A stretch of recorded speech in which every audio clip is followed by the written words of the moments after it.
ஓம் சாந்தி. பாபாவின் நினைவோடு 7/5/2025 முரளியின் சாரத்தை பார்க்கலாம். பாபா முதல் கேள்வி என்ன கேட்குறாங்கன்னா, பாபா எந்த சக்தியை காண்பிக்கிறதில்ல, ஆனால் பாபாவிடம் மந்திர சக்தி உள்ளது. அதுக்கான பதில், பகவான் சக்திசாலியாக இருக்கிறாரு. அவர் இறந்தவர்களை கூட பிழைக்க வைக்க முடியும்னு மனிதர்கள் நினைக்கிறாங்க. ஆனால் இந்த சக்தியை நான் காண்பிக்கிறதில்லைன்னு பாபா சொல்கிறாரு. மற்றபடி யாராவது தீவிரமான பக்தி செஞ்சால் அவங்களுக்கு காட்சியை அளிக்கிறேன். இதுவும் நாடகத்தில் நிச்சயிக்கப்பட்டு இருக்கிறது. சாட்சாத்காரம் செய்விக்கக்கூடிய மந்திர சக்தி பாபாவிடம் இருக்கிறது. ஆகவே நிறைய குழந்தைங்களுக்கு வீட்டில் இருந்தபடியே பிரம்மா அல்லது ஸ்ரீ கிருஷ்ணரின் காட்சிகள் கிடைக்குதுன்னு பாபா சொல்கிறாங்க. நெக்ஸ்ட் கொஸ்டின், மற்ற சத்சங்கங்களுக்கும் நமது சத்சங்கத்திற்கும் உள்ள வேறுபாடை பற்றி பாபா கூறியிருக்கிறது என்ன? பாபா சொல்கிறாங்க, நிறைய சத்சங்கங்கள் இருக்குது. முக்கியமாக பாரதத்தில் நிறைய சத்சங்கம் இருக்குது. பல வழிகள் இருக்குது. உண்மையில் அது சத்சங்கம் கிடையாது. சத்சங்கம் ஒன்று தான். அங்கே நீங்கள் யாராவது ஒரு வித்வான், ஆச்சாரியார், பண்டிதர்களின் முகத்தை பார்த்தீங்க என்றால் புத்தி அந்த பக்கம் போகுது. இங்கேயோ வினோதமான விஷயமா இருக்குது. இந்த சத்சங்கம் இந்த சங்கம யுகத்தில் ஒரு முறை தான் நடக்குது. இது முற்றிலும் புதிய விஷயமா இருக்குது. அந்த எல்லையற்ற தந்தைக்கு சரீரம் எதுவுமே இல்லை. நீங்கள் மற்ற சத்சங்கங்களை செல்லும்போது சரீரங்களை தான் பார்க்குறீங்க. சாஸ்திரங்களை நினைவு செய்து கூறுகிறார்கள். பல்வேறு விதமான சாஸ்திரங்கள் இருக்குது. அதை நீங்கள் பல பிறவிகளாக கேட்டுக்கொண்டு வந்திருக்கிறீங்க அப்படின்னு பாபா மற்ற சத்சங்கங்களுக்கும் நம்முடைய சத்சங்கத்திற்கும் உள்ள வேறுபாடை பற்றி புரிய வைக்கிறாங்க. நெக்ஸ்ட் கொஸ்டின், உண்மையில் நாம் யார் என்றும் பெருமைகள் அனைத்தும் நம்மையே சாரும் என பாபா கூறியிருக்கிறது என்ன? பாபா சொல்கிறாங்க, ஒருவரும் தூய்மையானவராக இல்லை. அதனால தான் கும்பமேளா நடைபெறும் இடங்களுக்கு ஹரித்வாரில் கங்கையும் கடலும் கலக்கும் மேளாவுக்கு செல்கிறாங்க. அங்கே சென்று நீராடுறதுனால தூய்மையாகி விடுவோம்னு நினைக்கிறாங்க. ஆனால் இந்த நதிகள் எதுவும் பதீத பாவனியாக ஆக முடியாது. கடலிலிருந்து நதிகள் தோன்றுது. உண்மையில் நீங்கள் தான் ஞான கங்கைகள். பெருமைகள் உங்களையே சேருங்கிறாங்க பாபா. ஞான கங்கைகளாகிய நீங்கள் இங்கே அங்கே தோன்றுகிறீங்க. அவர்களோ அம்பு பாய்ந்தது, அதிலிருந்து கங்கை தோன்றுகிறதுன்னு காண்பிக்கிறாங்க. அம்பு எய்தும் விஷயம்லாம் கிடையாதுன்னு பாபா சொல்கிறாங்க. இந்த ஞான கங்கைகள் ஒவ்வொரு தேசத்திற்கும் செல்லுதுன்னு பாபா உண்மையில் நாம் தான் ஞான கங்கைகள் என்றும் பெருமைகள் அனைத்தும் நம்மையே சாரும்னு பாபா கூறியிருக்கிறாங்க. நெக்ஸ்ட் கொஸ்டின், தீவிரமாக பக்தி செய்பவர்களுக்கு பாபா பாவனையின் பலனை எப்படி கொடுக்கிறார்? இதுக்கான பதில், நான் டிராமாவின் பந்தனத்தில் கட்டுப்பட்டு இருக்கிறேன்னு சிவபாபாவும் சொல்கிறாரு. அனைவரின் நடிப்பும் நிச்சயிக்கப்பட்டு இருக்குது. ஒரு சிலர் பகவான் மிகவும் சக்திசாலி, எனவே இறந்தவர்களையும் உயிர்ப்பிக்க செய்வார்னு நினைக்கிறாங்க. இது அனைத்துமே பொய்யானதுன்னு பாபா சொல்கிறாங்க. நான் படிக்க வைப்பதற்காக வர்றேன். மற்றபடி எந்த சக்தியை காண்பிப்பது, காட்சி கொடுக்கறதுல கூட மந்திர வித்தை இருக்குதுங்கிறாங்க பாபா. தீவிரமாக பக்தி செய்பவருக்கு நான் காட்சி அளிக்கிறேன். காளியின் ரூபத்தை காண்பிக்கிறார்கள். அவர் மீது எண்ணெயை ஊற்றுகின்றார்கள். இப்போது இது போன்ற காளியெல்லாம் கிடையாதுன்னு சொல்கிறாங்க பாபா. ஆனால் தீவிரமாக நிறைய பேர் காளி தேவிக்கு பூஜையெல்லாம் செய்கிறாங்க. உண்மையில் காளி என்பவர் ஜெகதாம்பா தான். காளியின் இந்த ரூபத்தை காண்பிக்கிறதில்ல. ஆனால் தீவிரமாக பக்தி செய்பவருக்கு பாபா பாவனையின் பலனை கொடுக்குறேன்னு சொல்கிறாங்க. நெக்ஸ்ட் கொஸ்டின், எதன் சாவி என்னுடைய கையில் இருக்கிறது என பாபா கேட்குறாங்க. அதுக்கான ஆன்சரு, இந்த சாட்சாத்காரத்தின் சாவி என்னுடைய கையில் இருக்குதுன்னு பாபா சொல்கிறாரு. அல்ப காலத்திற்காக பாவனைக்கான பலனை கொடுப்பதற்காக சாட்சாத்காரம் செய்விக்கிறேன். ஆனால் அவர்கள் யாருமே என்னை சந்திக்கிறது இல்லை. ஒரு காளியின் எடுத்துக்காட்டு சொல்லப்பட்டிருக்கு. இதே போல் அனுமான், கணேஷ் போன்ற பலர் இருக்கிறாங்க. சீக்கியர்கள் கூட குருநானக்கின் தீவிர பக்தி செஞ்சாங்கன்னா அவங்களுக்கும் காட்சி கிடைக்கும். அவர்களோ கீழே செல்கிறாங்க. பாபா குழந்தைகளிடம், இதோ பாருங்க, அவங்க குருநானக்கின் பக்தி செய்து கொண்டு இருக்கிறாங்க. ஆனால் நான் தான் அந்த காட்சியை அளிக்க வைக்கிறேன்னு பாபா சொல்கிறாங்க. அவர் எப்படி காட்சி செய்விக்க முடியும்?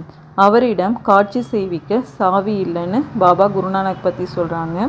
எனக்கு வினாசம் மற்றும் ஸ்தாபனையின் காட்சி கூட அந்த பாபா தான் செய்வித்தாருன்னு பிரம்ம பாபா சொல்கிறாராம். ஆனால் சாட்சாத்காரத்தினால யாருக்குமே நன்மை இல்லை. இவ்வாறு பலருக்கு காட்சி கிடைத்தது, அவர்கள் இன்று இல்லை. எங்களுக்கு இவ்வாறு காட்சிகள் கிடைத்தால் நிச்சயம் ஏற்படும்னு பல குழந்தைங்க சொல்கிறாங்க. ஆனால் காட்சிகள் கிடைக்கிறதுனால நிச்சயம் ஏற்படாது, ஞானம் யோகத்தினால தான் நிச்சயம் ஏற்படும்னு பாபா சொல்கிறாங்க. நெக்ஸ்ட் கொஸ்டின், ஒருபோதும் யாரையும் எதை விட்டுவிடக்கூடாதுன்னு பாபா கேட்குறது என்ன? பாபா சொல்கிறாங்க, ஒரு பொழுதும் யாரையும் பக்தியை விட்டுவிட செய்யக்கூடாதுன்னு பாபா சொல்கிறாங்க. ஞானத்தில் வரும்போது தானாகவே பக்தியை விட்டு விடுவாங்க.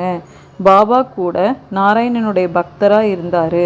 லக்ஷ்மி பணியாளராக நாராயணின் கால்களை பிடித்து விடும் படத்தை பார்த்தாரு. இது முற்றிலும் நன்றாக இல்லைன்னு பிரம்ம பாபாவுக்கு தோன்றியதாம். சத்யுகத்தில் இந்த மாதிரிலாம் இருக்க மாட்டாங்க. எனவே நான் ஒரு கலைஞரிடம் லக்ஷ்மியை இந்த பணியாளர் நிலையிலிருந்து விடுதலை கொடுக்கும்படி கூறினேன்னு பிரம்ம பாபா சொன்னாங்களாம். பாபா பக்தராக இருந்தார், அப்போ அவருக்கு ஞானம் இல்லைன்னு பாபா சொல்லியிருக்கிறாங்க.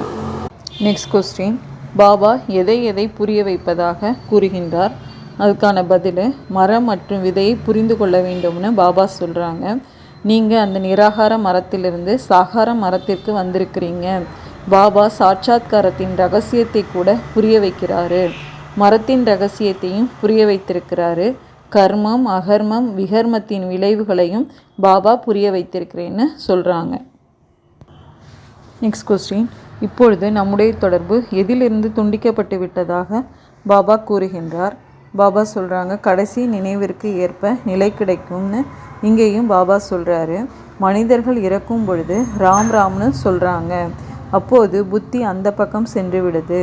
இப்போது உங்களுடைய தொடர்பு சாகாரத்திலிருந்து துண்டிக்கப்பட்டு விட்டதுன்னு பாபா சொல்கிறாரு. இப்பொழுது நான் உங்களுக்கு மிகவும் நல்ல கர்மங்களை கற்பிக்கிறேன்னு பாபா சொல்கிறாங்க. நெக்ஸ்ட் கொஸ்டின், நான் பழைய உலகத்தை என்ன செய்ய வேண்டும்னு பாபா கேட்குறாங்க. அதுக்கான பதில், ஸ்ரீ கிருஷ்ணரின் சித்திரத்தை பாருங்கள். பழைய உலகத்தை எட்டி உதைக்கிறாரு, மேலும் புது உலகத்தில் வர்றாரு. நீங்களும் பழைய உலகத்தை எட்டி உதைத்து புதிய உலகத்துக்கு போகிறீங்க. எனவே உங்களின் கால் நரகத்தின் பக்கமும் முகம் சொர்க்கத்தின் பக்கமும் இருக்குது. சுடுகாட்டிலையும் உள்ளே நுழையும் போது பிணத்தின் முகத்தை அந்த பக்கமாக மாற்றுறாங்க, காலை பின்புறமாக மாற்றுறாங்க. இவ்வாறே இந்த படமும் உருவாக்கப்பட்டிருக்குன்னு பாபா நாம் பழைய உலகத்தை எட்டி உதைத்து புதிய உலகத்துக்கு போகிறோன்னு சொல்லி புரிய வைக்கிறாங்க. நெக்ஸ்ட் கொஸ்டின், நாம் எதனால் மட்டும் மாற முடியாதுன்னு பாபா கேட்குறாங்க. அதுக்கான பதில், நாம் சதா காலத்திற்கும் சுகமுடையவராக இருக்கிறோங்கிறாங்க பாபா. இது சிவபாபாவின் வரமாக இருக்குது. அவர் ஆசீர்வாதம் செய்கிறாரு, நம்மீது அவர் கருணை காண்பிக்கிறாரு என்பதெல்லாம் கிடையாது. சொல்வதால் மட்டும் எதுவுமே நடக்காது, நீங்கள் கற்றுக்கொள்ளணுங்கிறாங்க பாபா. ஆசீர்வாதத்தினால் மட்டும் நாம் மாற முடியாதுன்னு சொல்கிறாங்க. அவருடைய வழிபடி நடக்கணும். ஞானம் மற்றும் யோகத்தினை தாரணை செய்யணும். வாயில் ராம் ராம்னு சொல்கிறது கூட ஒளியை எழுப்புறதுன்னு பாபா சொல்கிறாங்க. நீங்கள் சத்தத்திலிருந்து விடுபட்டு போகணும், அமைதியாக இருக்கணும்னு பாபா ஆசீர்வாதத்தினால. நெக்ஸ்ட் கொஸ்டின், பாபா எதை எடுத்துக்கொண்டு எதை கொடுக்குறேன்னு பாபா கேட்குறாங்க. அதுக்கான பதில், மனிதனிலிருந்து தேவதையாகக்கூடிய மேஜிக்கை யாருமே செய்ய முடியாது. பாபா வியாபாரியாகவும் இருக்கிறாரு. பழையதை எடுத்துக்கொண்டு புதியதை கொடுக்கிறாரு. இவைகளுக்கு பழைய இரும்பு பாத்திரம் என சொல்லப்படுது.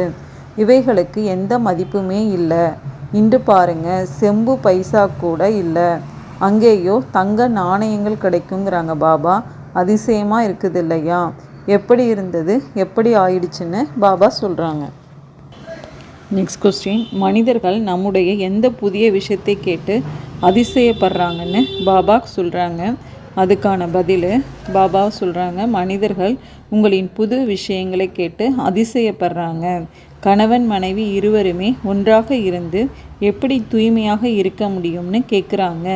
பாபாவோ ஒன்றாக இருங்க, இல்லைன்னா எப்படி தெரியும்னு சொல்கிறாரு. இடையில் ஞான வாழ் வைக்கணும், இந்த சக்தியை காண்பிக்கணும். பரீட்சை நடைபெறுது. மனிதர்கள் இந்த விஷயங்களை கேட்டு அதிசயப்படுறாங்க. ஏன்னா சாஸ்திரங்களில் இந்த விஷயங்களே இல்லை. ஆனால் இங்கேயோ உழைக்க முயற்சி செய்ய வேண்டியதாக இருக்குது. கந்தர்வ விவாகத்தின் விஷயம் கூட இங்கே தான் இருக்குது. இப்போது நீங்கள் தூய்மையாகி கொண்டிருக்கிறீங்க. இப்போது உங்களின் துணிச்சலை காண்பீங்கிறாங்க பாபா. சந்நியாசிகளுக்கு முன்பு நிரூபியுங்க. சக்திசாலி பாபா தான் முழு உலகத்தையும் தூய்மையாக்குறாரு. ஒன்றாக இருங்கள், ஆனால் விகாரி ஆகாதீங்கன்னு பாபா சொல்கிறாங்க. நெக்ஸ்ட் கொஸ்டின், எதனால் ஒரு பொழுதும் சிருஷ்டியின் சக்கரவர்த்தி ஆக முடியாதுன்னு பாபா கேட்குறாங்க. அதுக்கான பதில், நீங்கள் சக்தி சேனைங்கிறாங்க பாபா. மாயாவை வெற்றியடைந்து உலகத்தையே வெல்றீங்க. அனைவரும் மாற முடியாது. எந்த குழந்தைங்க முயற்சி செய்கிறாங்களோ அவங்க உயர்ந்த பதவி அடைகிறாங்க. நீங்கள் பாரதத்தை தான் தூய்மையாக்கி பாரதத்தில் தான் ராஜ்யம் செய்கிறீங்க. போரினால் ஒரு பொழுதும் சிருஷ்டியின் சக்கரவர்த்தி பதவி கிடைக்காதுன்னு பாபா சொல்கிறாங்க. இது அதிசயமாக இருக்குது. இந்த சமயம் அனைவரும் தங்களுக்குள்ள சண்டையிட்டு அழிந்து போகிறாங்க.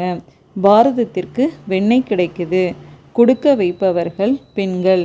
வந்தே மாதரம்னு சொல்கிறாங்க பாபா. பெண்களுக்கு பெரும்பான்மையானவர்கள் தாய்மார்களாக இருக்கிறாங்க அப்படின்னு பாபா பாரதத்தை தூய்மையாக்கி பாரதத்தில் தான் ராஜ்யம் செய்ய. நெக்ஸ்ட் கொஸ்டின், பாபா நமக்கு எத்தனை வழிகளை காண்பிக்கின்றார்? பாபா சொல்கிறாங்க, பாபாவிற்கு குழந்தைகளிடம் நிறைய அன்பு இருக்குது. வழியும் காண்பிக்கிறேங்கிறாங்க. தந்தையின் வழி, ஆசிரியரின் வழி, குருவின் வழி, பொற்கொள்ளரின் வழி, வண்ணானின் வழி, இதில் அனைத்து வழிகளும் வருகிறதுன்னு பாபா சொல்கிறாங்க. நெக்ஸ்ட் கொஸ்டின், எதை நல்வாய்ப்பு என புரிந்து தனது நிச்சயத்தின் அஸ்திவாரத்தை வலிமையுள்ளதாக ஆக்கணும்னு பாபா கேட்குறாங்க. அதுக்கான பதில், எந்த ஒரு பரஸ்திதி வந்தாலும் நீங்கள் ஹை ஜம்ப் செய்து விடுங்கிறாங்க பாபா. ஏன்னா பரஸ்திதி வருவதும் கூட அதிர்ஷ்டம்தான்.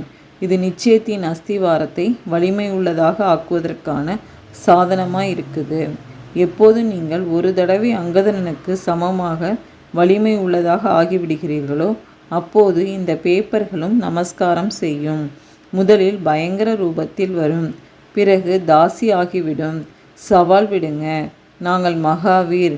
எப்படி தண்ணீர் மீது கோடு போட்டால் நிற்காதோ அதுபோல மாஸ்டர் கடலாக இருப்பவரோடு பரஸ்திதி போரிட முடியாது.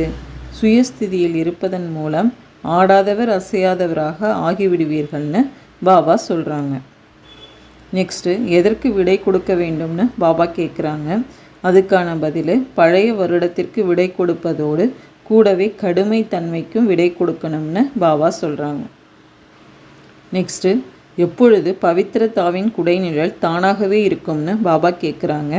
அதுக்கான பதில், வரதாதா மற்றும் வரதானி இருவரின் சம்பந்தம் சமீபம் மற்றும் ஸ்நேகத்தின் ஆதாரத்தில் நிரந்தரமாக இருக்கணுங்கிறாங்க பாபா. மற்றும் சதா இணைந்த ரூபத்தில் இருப்பீர்களானால் பவித்ரதாவின் குடைநிழல் தானாகவே இருக்கும். எங்கே சர்வசக்திவான் பாபா இருக்கிறாரோ அங்கே அபிபவித்ரதா என்பது கனவிலும் கூட வர முடியாதுங்கிறாங்க பாபா. எப்போது தனிமையில் இருக்கிறீர்களோ அப்போது பவித்ரதாவின் சுமங்கலித்தன்மை போய்விடும்னு பாபா சொல்கிறாங்க. அச்சா, ஓம் சாந்தி.